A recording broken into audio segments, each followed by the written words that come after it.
The Bliss Business Podcast, the show about empathy, connection, and consciousness in business. Today's episode is brought to you by Zero Company, your paid search, social media, and programmatic ad experts. Hey, Mike, you're back from skiing, or you're all in one piece? Anything sore? At my age, fortunately, no injuries to speak of. Always happy to go out to the wilderness. Although I got to say, I don't think our conditions were probably as good as where Pim is at. So but definitely enjoyed it. Well, that's good. Welcome to the show, everyone. I'm Stephen, joined by my co-hosts Mike and Tulio. Today, we're diving into a topic that is shaking up more and more workplaces across industries, and that's self-management and innovative work models.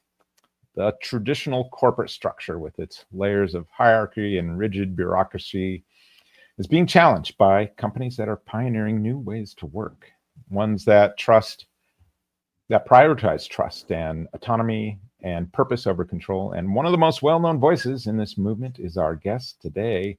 Mike, why don't you introduce him to everyone? We'll get rolling. Yeah, absolutely, Stephen. I'm super excited to have, really honored, I would say, to have Pim de Morree. Did I say it right? Yes, very good. Awesome. He's the co-founder of Corporate Rebels. It's a movement dedicated to transforming outdated corporate structures into really thriving, self-managed, and purpose-driven workplaces. After leaving the traditional, corporate world, frustrated by, I would say, its inefficiencies, Pim and his team set out on a mission to visit the world's most progressive organizations, which we'll get a chance to hear a lot, about that, maybe today on the show. These companies that have abandoned hierarchy, embraced really radical transparency, and redefined what leadership really means today. And so through Corporate Rebels, Pim has spent years now researching, advising, and showcasing organizations that have successfully moved to self-management. He's worked with companies like Buurtzorg, Hair, and Patagonia, proving that decentralization isn't just possible, but it can lead to massive business success. So Pim, again, we're honored to have you. Welcome to the show. Yeah, very happy to be here. Thanks for having me. Awesome. Pim, maybe we can just start with something fairly simple. What inspired you to dedicate your career to breaking sort of the rules of the traditional corporate structures? Well, funnily, we really didn't set out to embark on a career in this field. It was just really the frustration. It's now 9-10 years ago that we worked for big corporates. So when I say we, it's Joost, my co-founder at Corporate Rebels, and I.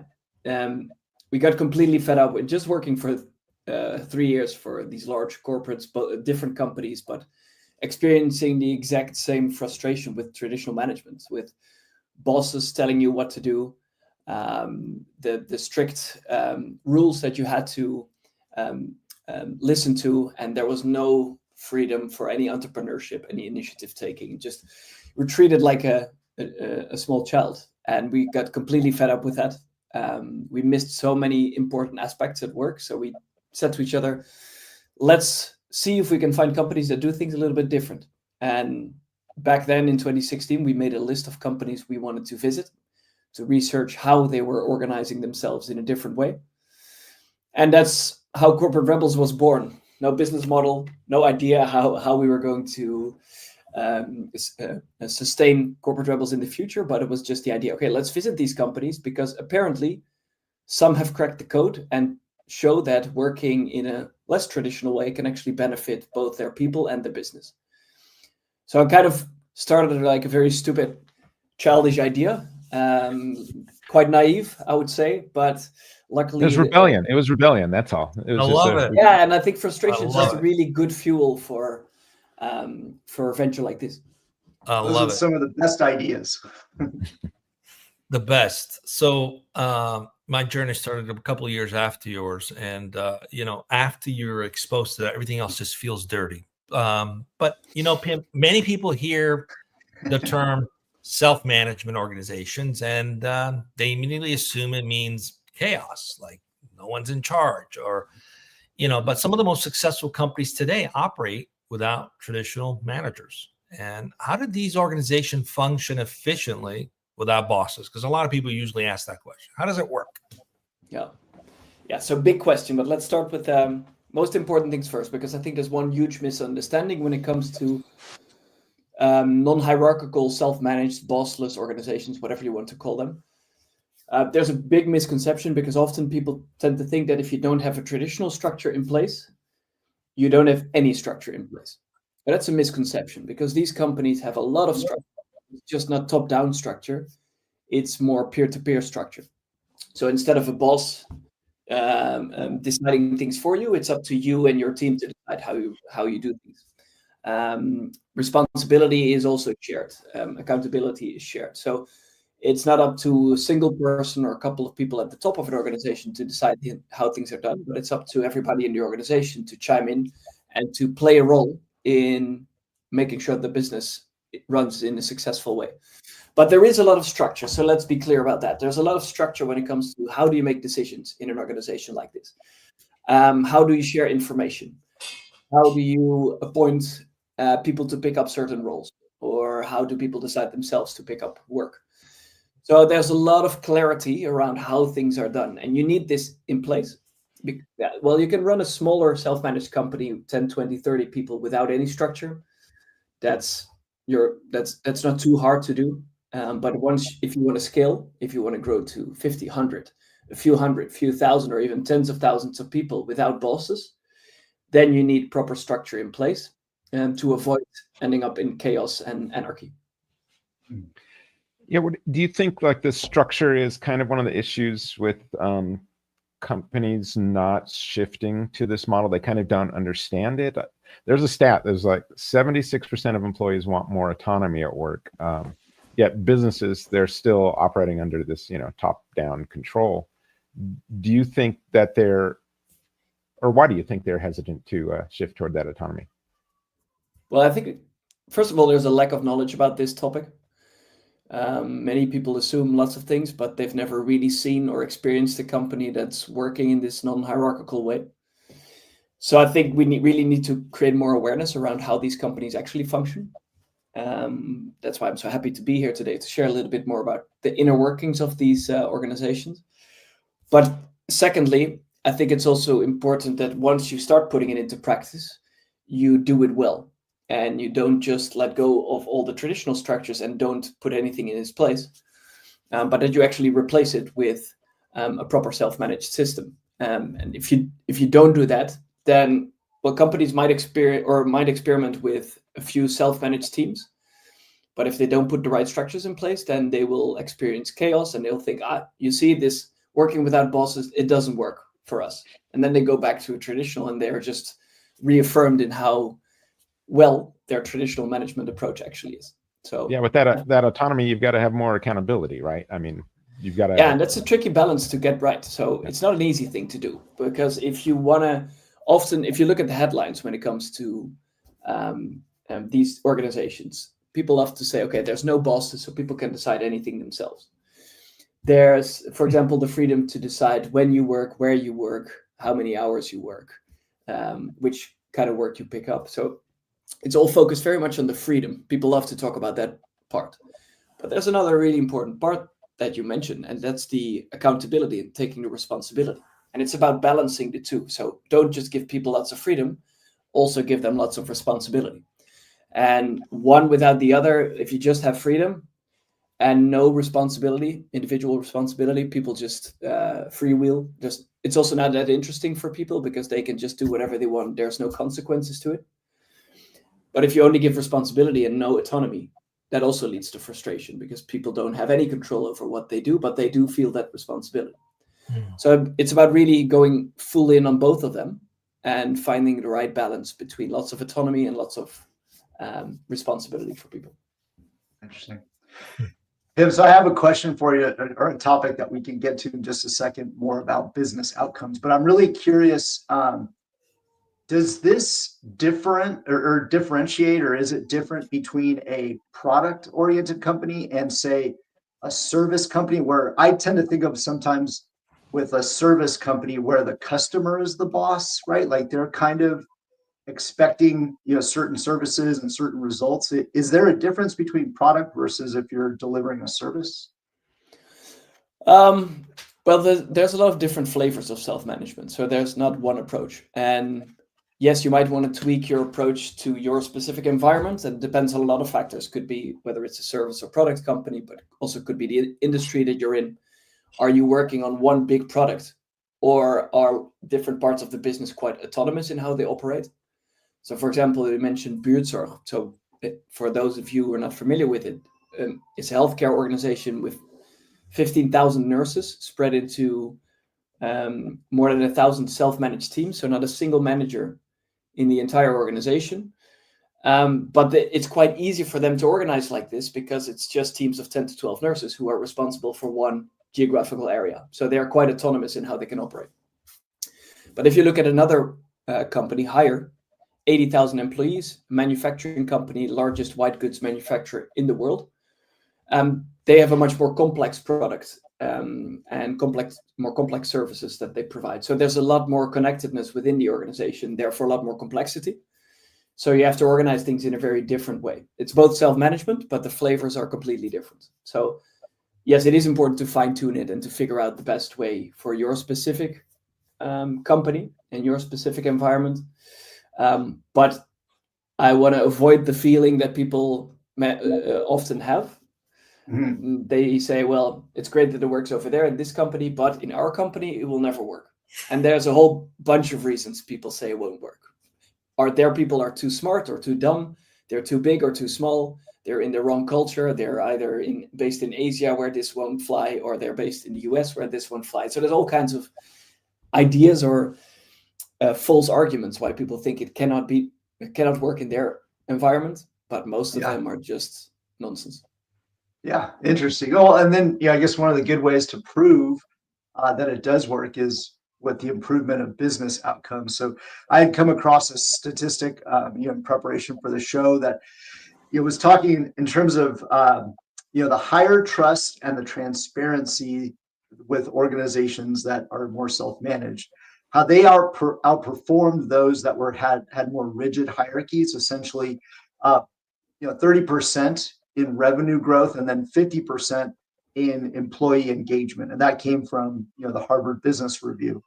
So I'm kind of curious, what do you think the connection is between the self-management piece and then having this improved business outcome? I think it comes down to the fact that people are just more engaged with the work. They're more motivated. They feel more ownership. They take more ownership. So it's very much about, do you like to do something or do you not like to do something? And if you're assuming that people love the content of the work, if the work is organized in such a way that it taps into their motivation, their feeling of ownership, the fact that people love to take responsibility and really tapping into that potential that people have, then you can expect the numbers to go up, the business outcomes to go up. And this is not just a nice theoretical story. We see this time and time again in companies that go through that transformation in a successful way, and they really properly implement self-management, that they see many of these benefits. So indeed, higher revenue, profit, productivity, less accidents, less absenteeism. So there's a lot of benefits to this way of working. And so we actually run two companies. So one is Corporate Rebels, where we do a lot of research and we publish this so more people are aware of how this self-management works. But we run another company, which is a private equity firm. So it's an impact fund. And through that, we buy traditionally organized companies, so with the traditional management structure. And then after the acquisition, we transform these companies into self-managed ones. So in a very short period of time, we break down the traditional hierarchy. We implement self-managing teams, and we make sure the company runs completely in a self-managed way. And you can very quickly see in the first year already that the numbers go up quite tremendously, and that you just see how well this system can operate, even in a very short period of time, just by tapping into the human motivation or the motivation of the people in the organization. Pim, I find it. Go ahead, Mike. No, go ahead to it. I find it fascinating. years ago, some of these stats didn't exist. So it was hard to make the case for those who like, show me the money, right? Because you always got a little bit of that going on. But the stats today show that this is very strategic. It's not only just good for people, it's very strategic. And I'm just curious, transitioning from a traditional leadership to self-management, it isn't easy. I have found that actually the biggest challenge is at the executive team level. It's very difficult to unseat the thinking. Like you said, you have more structure. Sometimes those look like committees, but there's a sense of like, now we're creating more work. There's this mindset that's, the department mindset, right? And it's very difficult to unseat that. What do you think are the biggest mistakes that companies make in trying to implement this model, or, the biggest hurdles in trying to implement these models? Yeah, so I agree. One of the big challenges is getting people who were in a leadership position or a manager position to unlearn many of their behaviors and even mindset. It's a big challenge, but that doesn't mean you should start with that part. And I think this is one of the biggest mistakes many companies make. They think, okay, we need leadership that can learn how to let go, to give up some of their decision-making power and authority. But just expecting people to behave differently in a system that doesn't change is not going to lead to anything valuable.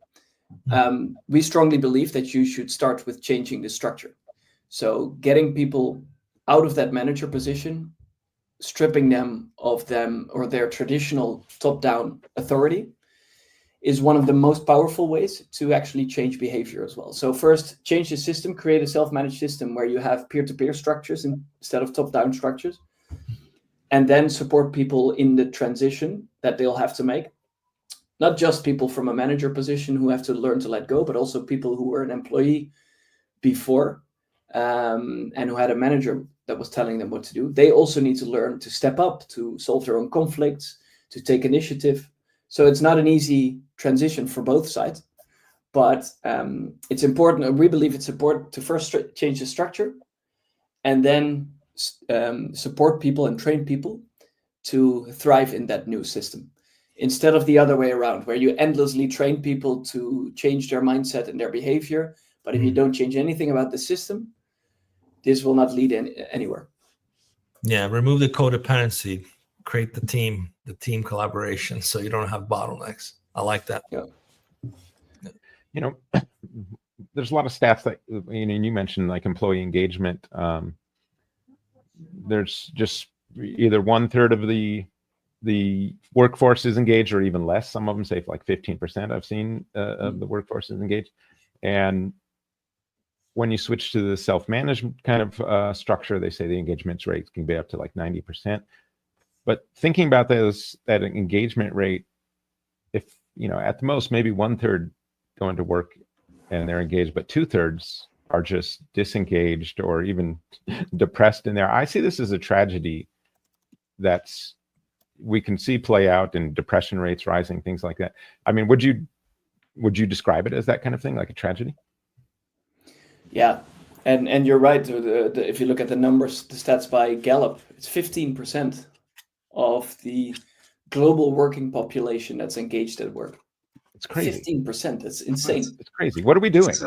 Yeah, especially realizing that we spend 40 hours a week or more doing this. So it's our number one activity in terms of time spent next to sleeping. Right. And so many people are so frustrated. Just being disengaged for 40 hours a week. Yeah. Or even worse, they have this other category called actively disengaged. These people, they dislike their work environment to such an extent, they just start sabotaging it. So it's a tragedy for sure.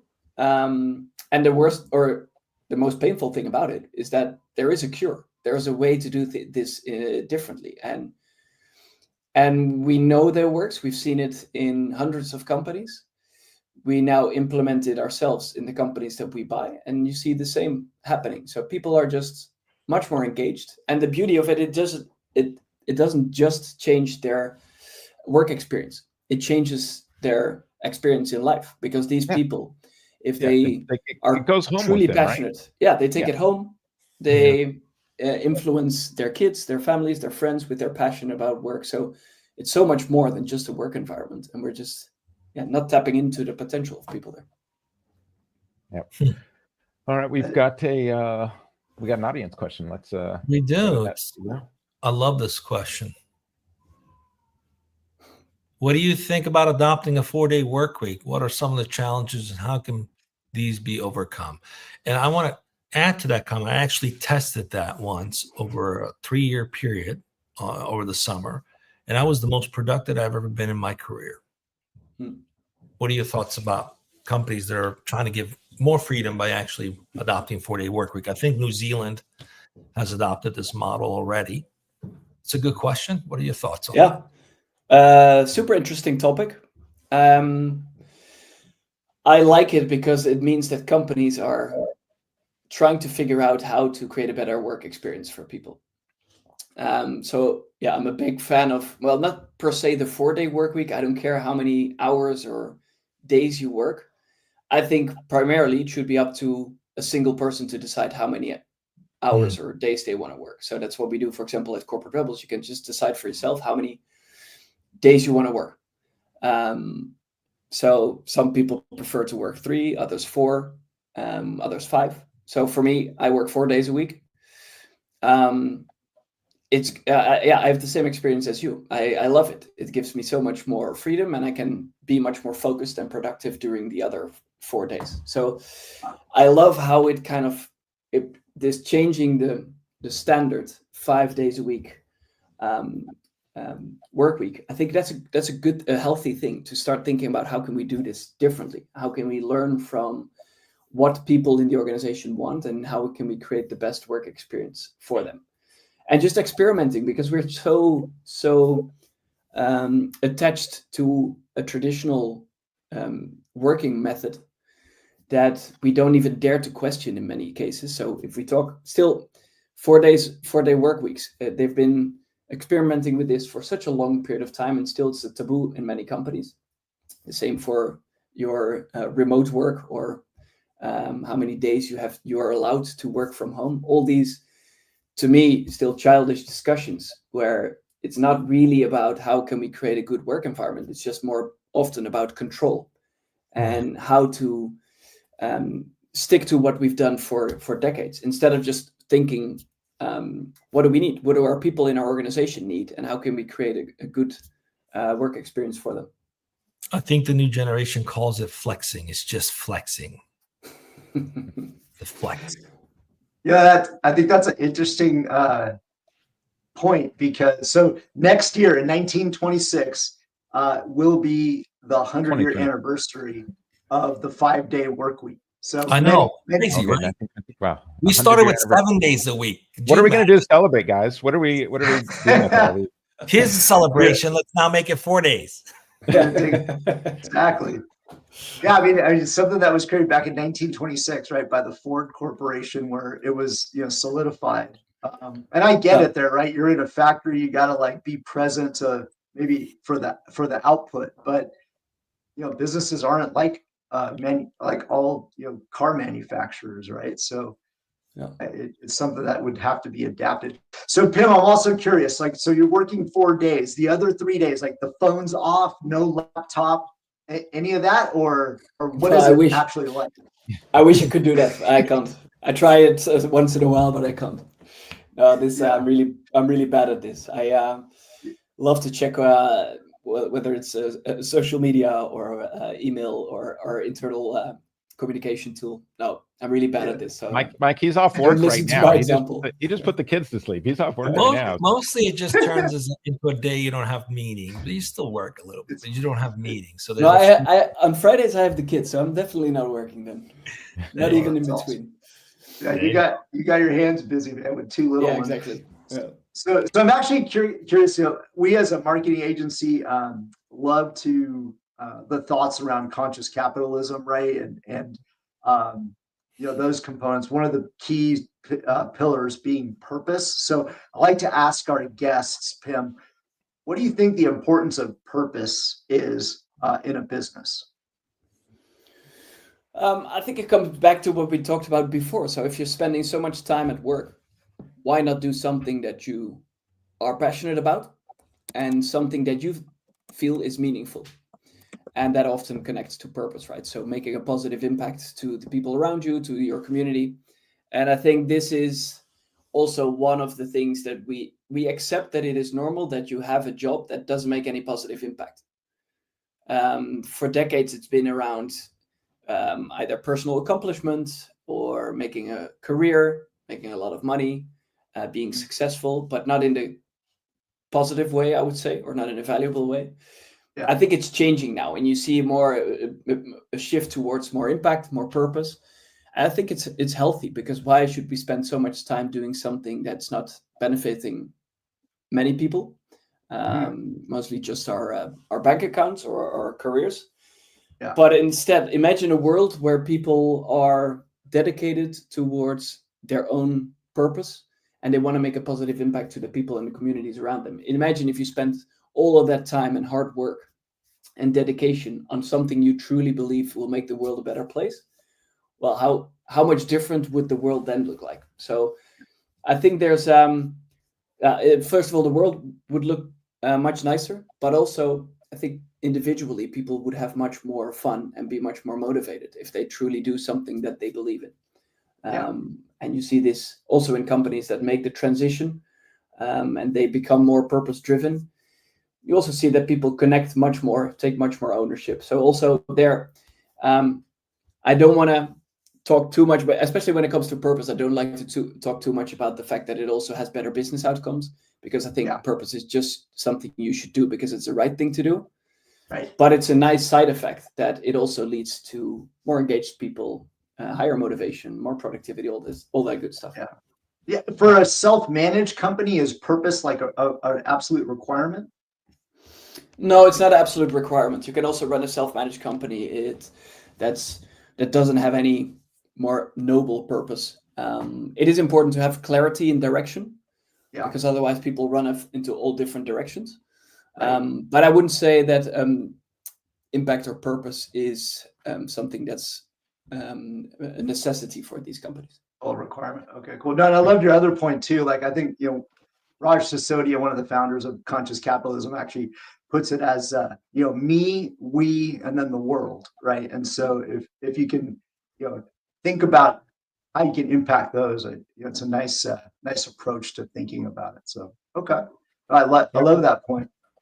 I think, with the younger generations coming online, now and getting into the workforce, that this is really, that purpose side of things and the pursuit of some kind of meaning is really going to be kind of the future in more and more businesses, right? Because there was a study that 63% of millennials prefer a job that gives them a sense of purpose over one with high salary.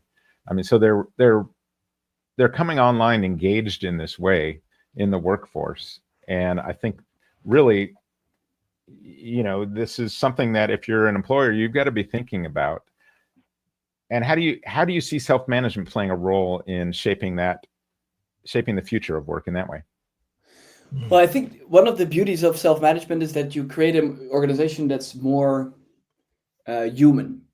You bring out the good human qualities of care, and purpose is one of them. And I think, so we're seeing this. So let me give you a practical example. So when a company that we acquired 2 years ago, it's a company called Indaero. They're based in Spain. And it's a manufacturing company and engineering. They make all kinds of stuff for the aerospace industry. When we acquired it, it was organized in a very traditional way with hierarchy and all kinds of manager positions, just all the traditional stuff that most people are accustomed to. And then in a period of 6 months' time, we transitioned that traditional working model into a self-managed one. So we got rid of the hierarchy. All the bosses or manager positions were replaced. So people had to go back into a team to add value there. Decision-making practices were completely transformed. So it's now peer-to-peer decision-making. Instead of appointed managers, you have elected representatives who go to certain meetings to align work. There's full financial transparency, profit sharing for all.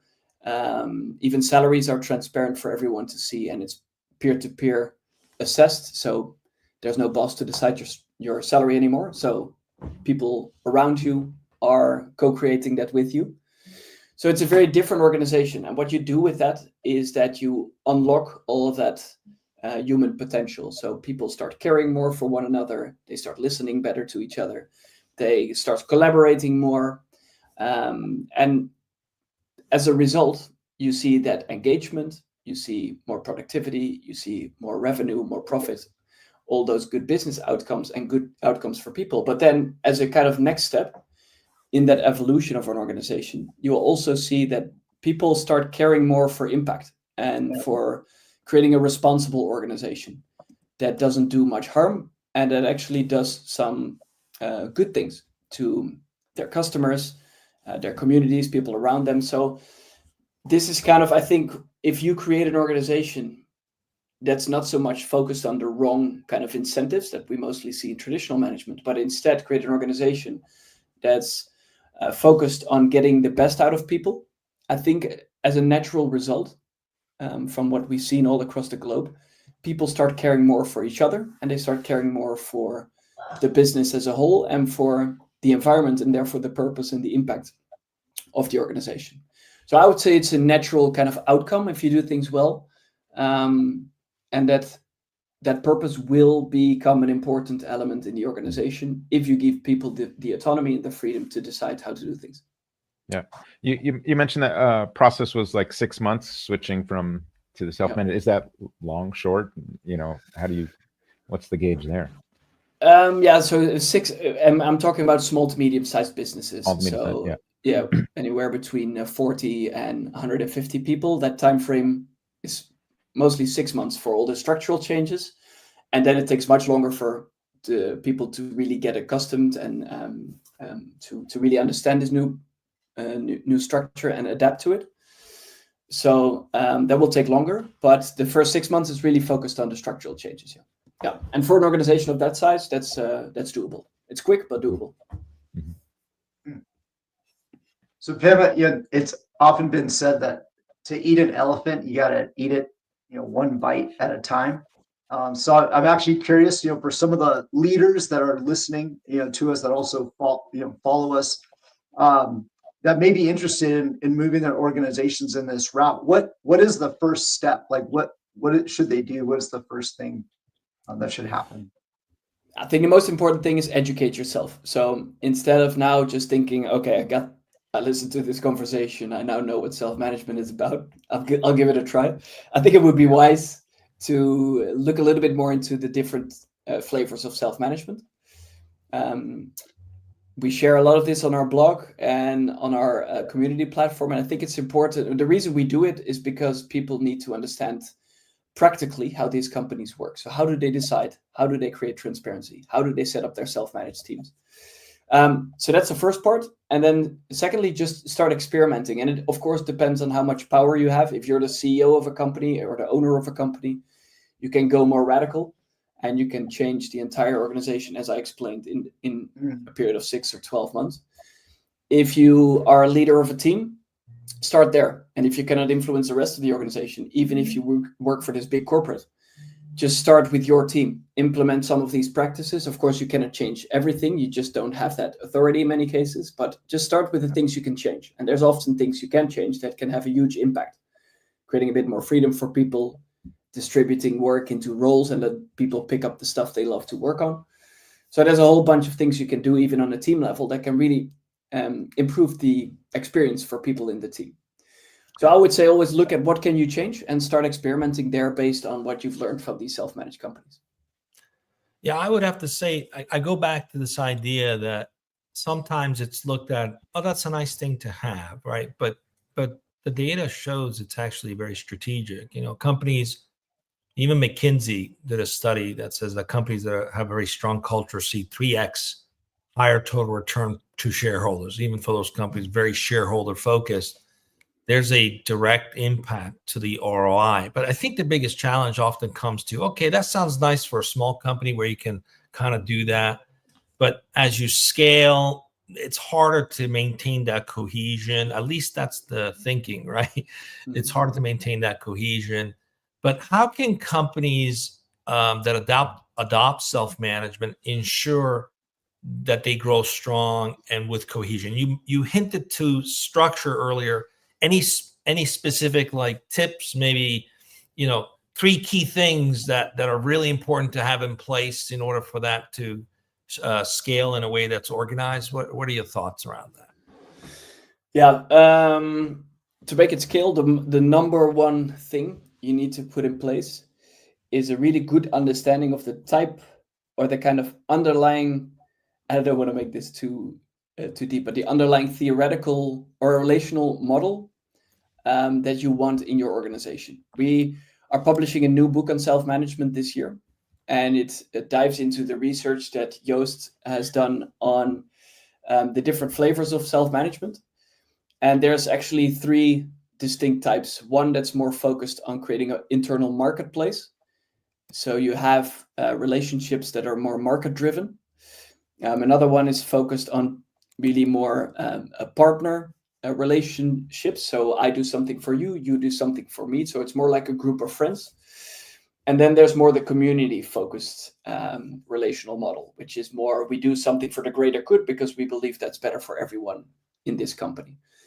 And these can all be self-managed organizations based on these different relational models, but the practices and the way you implement it is quite different.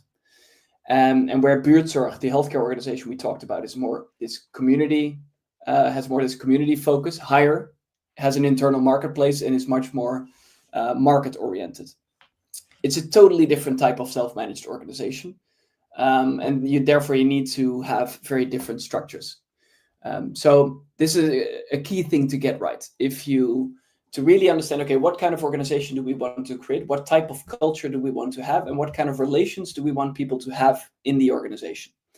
And based on that, start building your practices one by one. Because especially at scale, this matters, because if you don't have one dominant relational model, things will end up very quickly in chaos because different people will expect different things from the organization.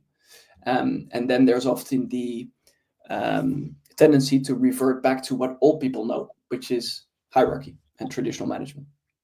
Don't do it on your own is the advice. Yes.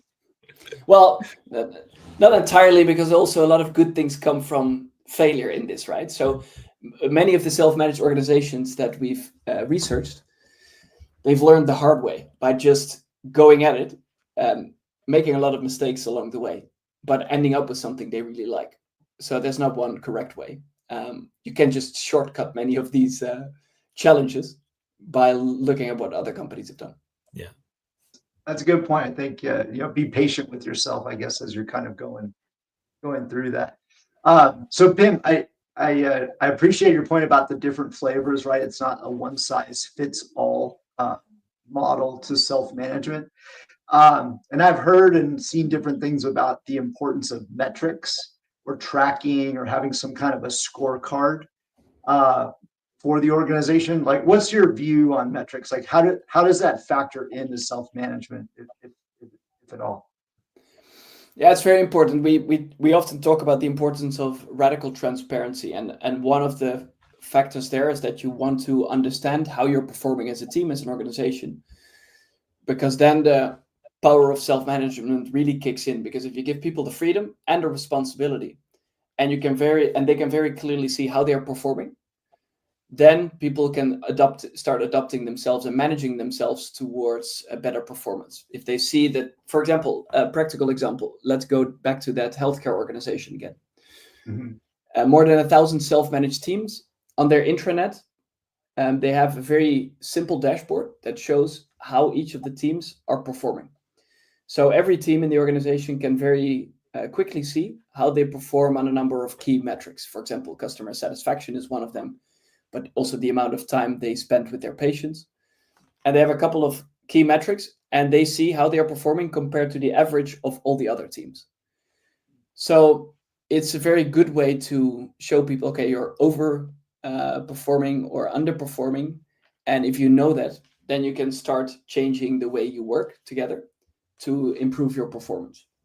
So yeah, it's vitally important. It's like If you take it away, it's like playing a game without keeping score. It's not that much fun, and it's also really hard to understand if you're making improvements or not. Yeah. I've also heard the illustration. It's like trying to play soccer, but removing the goals. Right? Yeah. You wouldn't play soccer for very long if You're just kicking the ball around at that point. Yeah, I think we're going through that a little bit now. I mean, redoing our whole accounting system and everything, so everyone gets kind of that radical transparency and stuff, and it just kind of flows naturally from month to month. It's a process, but Pim, before we wrap up, we ask all of our guests kind of the same version of this question. Do you think love belongs in business? Yes. And I think if you've heard me talk over the past, 40 minutes, I mentioned it a couple of times here and there. Care and love. I think it's extremely important that we get more of that in business. The dehumanizing way that many companies are run are not just hurting people, but they're hurting their own business and also hurting society, and just making lots of unethical choices and decisions as they operate. And I think that's a waste of all our time and energy here on Earth. So yes, we need a bit more love and care in our organizations for these organizations to have a much more positive effect on the world. And it sounds always a bit fluffy, love, when you talk about love and business. But I mean, people do kind of like a little bit on it, but it's like, no, we just need to say this. Let's just talk about it. It's important. And I think in the end, everybody wants it, or maybe the majority of people want it. But yeah, especially if once you've experienced it, if you've worked in an organization like this, and you know how great it can be if you show a bit more care and love towards each other, then I think people don't want to go back. Yeah. Well said. I agree with you. In an organization fully operating this way, especially at the level where it's the co-owned type of approach, it's not even work. You show up having fun with your friends, trying to accomplish something meaningful. It's a very different vibe, and you leave work energized instead of tired. It's really refreshing. That's why I said earlier, once you've worked in that kind of organization, anywhere else just feels dirty. It really does. It's good. So we just have to make sure that a lot of people experience this, so they never want to go back to a traditional company. Exactly. That's absolutely right. That's absolutely right. Well, Pim, this has been an incredible discussion and shedding more light, on this topic of self-management. Really appreciate your insights that you shared.